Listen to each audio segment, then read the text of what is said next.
Hi guys, Ninjani guys, Lamdi right guys. It's always a pleasure to be here. My name is Ntsiki Mazwai. Welcome to Conversations, Ntsiki Mazwai. Did you hear that rhymes? Mazwai rhymes with Mazwai. Okay, good morning guys. I hope you're well. I hope you had a good week. It's the 26th of April, the day before the supposed Freedom Day in South Africa. I don't know how free we are.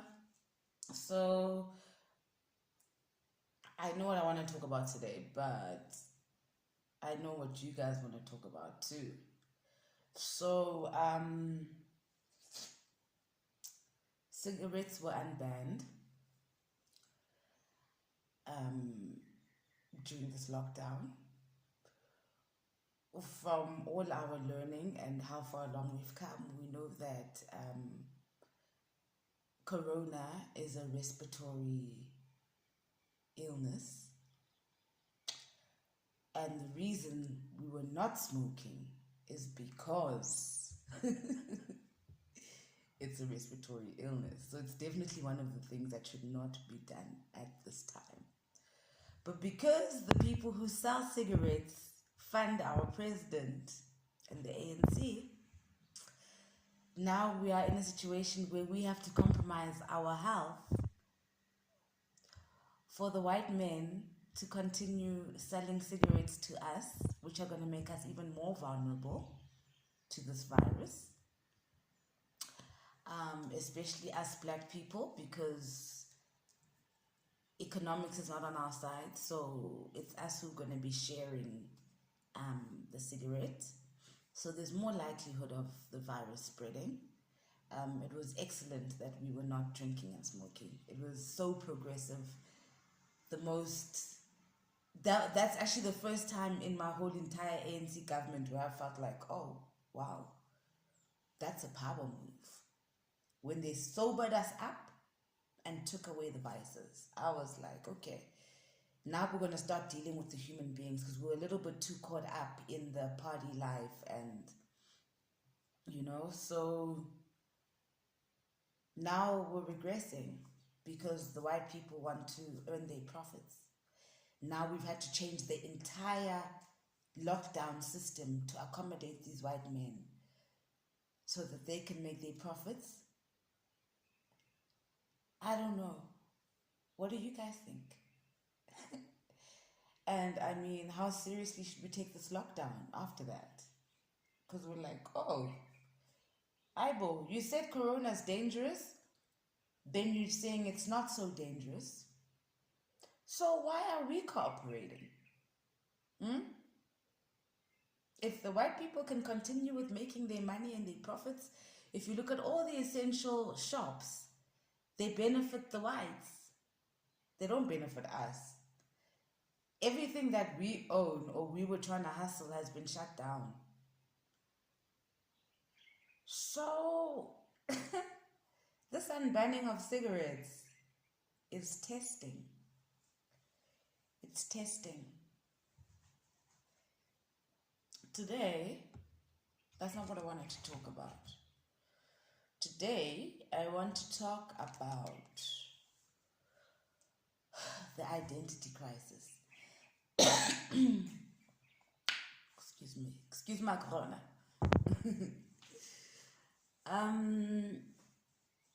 Guys, my boobies are growing a little bit because I'm putting on weight. Lockdown is doing the things for us now. Okay, cool. So I want to talk about identity. And I want to talk about house niggas and coconuts. And I'm conscious of the fact that I must be sensitive as I try to unpack the subject, because it's personal, Human beings, we use different ways to hide our pain. And some of these ways is to assume identities. Okay, cool. So let me start here. Let me start here with a quote from Professor Henry Clark. Guys must look him up. Sure. If you're on a journey of trying to find yourself as a black person, so one John Hendrik Clark's quotes. John Hendrik Clark. Please go do your research. John normal way, Hendrik Henrik, Clark CLARKE. Okay? Google the guy, sit down, do your work. One of his quotes says, "To control a people, you must first control what they think about themselves and how they regard their history and culture. And when your conqueror makes you ashamed of your culture and your history, he needs no prison walls and no chains to hold you." Right. So the issue of coconuts. First of all, we have to acknowledge that it falls under black mental illness, and we should treat it that way, and we should be compassionate, but still break our psychology. So when we speak of black consciousness, because we love using this word, you guys are so funny. You be like, "Yeah, I'm woke. And I'm just like, no, babes, just because you can speak English doesn't mean you're woke. Just because you can speak English does not mean you're woke. Woke means you're critical and you're conscious of what's happening around you. So when we think of the apartheid system, guys, think about how they broke it down into tasks and industries and projections, and it was a maths and a science to it, right? Even slavery, it's the same. They use the same. Even when you hear of Hitler and the tactics he used, like, they are closely related to apartheid and the systems. So when we speak of systems, we're speaking of things like, to be at work, to get work, you have to dress a certain way. You have to look a certain way to get work. So that you can feed yourself, you have to look like something else. We need to acknowledge that white people don't need to change their identity to get work, but black people do. So in the generations of hardships and struggle as black people, we've had to imitate white people to have access into the job market. This has normalized black people looking white. Okay? So, wow, you need to understand that there's no other race that has experienced that. All the other races show up as themselves. They show up as themselves. When we remember the pencil test during apartheid, to get a job, the straighter your hair, the easier it was to get into the job market. So as somebody who's dark-skinned with coily hair, there's definitely a psychological dynamic that happens when, just because what you look like, you can't have access to jobs, you can't have access to being called beautiful, you can't have access to being human, just because of your dark skin and your coily hair. So obviously there are some amongst us who are going to try and change that and be like, I'm not going to have curly hair. I'm going to adapt so that, so that I can fit in, so that I can have jobs, so that I can also be called beautiful. So it's natural for you to be chasing whiteness because that's what you've been taught is acceptable. When you look at media, in the past, I mean, I've been alive for 39 years. In the past 39 years, it was women with relax on TV. It was light-skinned women who were being celebrated as beautiful, getting married. There was, I mean, even that king, what's that wedding song? Lily Kalate, twang, twang, twang. So, so to up your game, you had to kind of look white. That's been internalized, that shit, guys. We can't pretend it didn't happen. Every time we sang that as young people, we drilled it into ourselves that you gotta look colored to be beautiful. To be a bride, you gotta kind of look colored. Oh my God, I need to look. That's why we have skin bleachers and weaves and things like that and hair straightening. Because even us to ourselves, we've been pushing a narrative that, hey, to be beautiful, you must have milky complexion.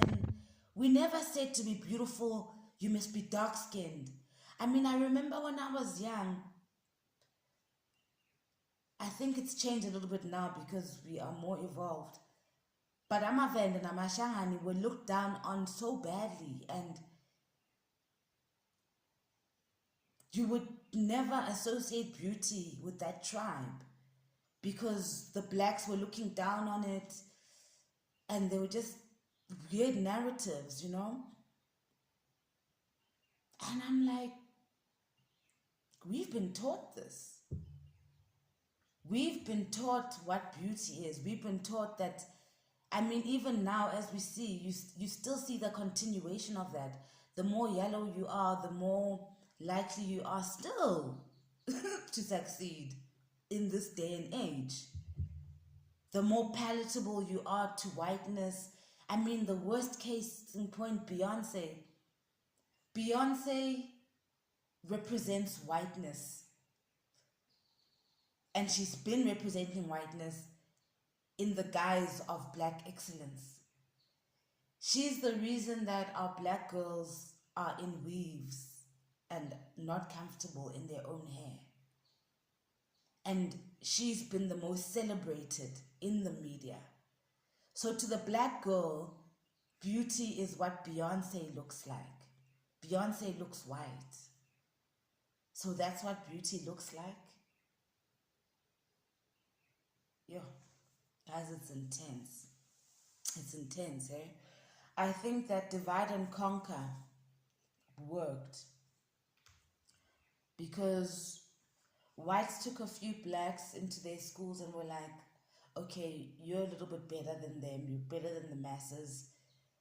Then not to be assumed this role of, yeah, I'm privileged.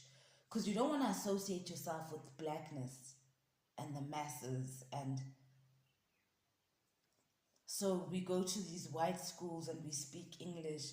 I mean, I remember down to a point where when we were playing netball, because I went to a very Jewish school. So when we played netball against a school that was dominated by blacks, we, the black girls of my school, started assuming whiteness. And then we started looking at them like, oh my God, did you see them? And they were going like, yo. And guys, we, the black people, were looking at our own black people from white people's eyes and looking down on them because now we are in this special school where they've taught us to be more European in our approach to life and in how we speak. Now we must look down on black people. guys, we're in trouble, hey? For me, I always say that if the bath water, I've been saying this for so many years since I was young, if the bath water is too hot, we add cold water to balance it, I guess. So if we know that we've been westernized so much, when do we get to the point where we start pouring in the blackness deliberately? Because white people are deliberately making us hate ourselves, and we are hating ourselves. And therefore there's this section of coconuts who have been created who will defend whiteness and protect it. Even though they are not white, they would rather look down on the blacks so that they can feel civilized. But when push comes to shove, those very same blacks, when they go to white areas, they are reminded that they are black.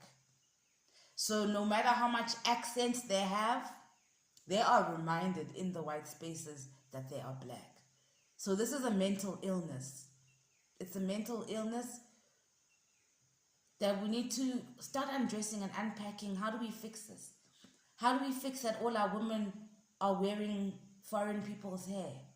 How do we fix that our men are in skinny jeans and European fashions? How do we fix that? That our men aspire to look like white men? How do we fix that? How do we fix that? I mean, this whole thing of yours where you call it dirty swag when when a girl has got natural hair and has no makeup on, you associate it with dirt. How do we fix that? Because that's us making clowns of ourselves. Do you understand? Siyashleka ourselves. And it's embarrassing to be that. It's embarrassing to be going, oh, you're a monkey, ha ha ha. Oh, you're dirty, when we go to our natural selves. It's embarrassing. You know what I'm saying? Now we've got this mug and bean incident where we must be upset and I'm like, guys, white people look down on your culture, but you've upheld theirs. Whose problem is that? If they're laughing at your blackness, when do you start laughing at their whiteness? Like, when do you stop being a victim? Because you are by choice choosing to look like them and hailing it. On that note, don't you think that you're the joke when they put on your features, the curly hair, the round nose? They call themselves clowns. When you put on your weave and you do those contouring, you call it beauty. Who's the clown now, motherfuckers? Goodbye. Guys, don't forget I do need sponsorship for these conversations, especially as artists are not really earning 500 rand a month. That's all I need, really. It's been nice. Ciao.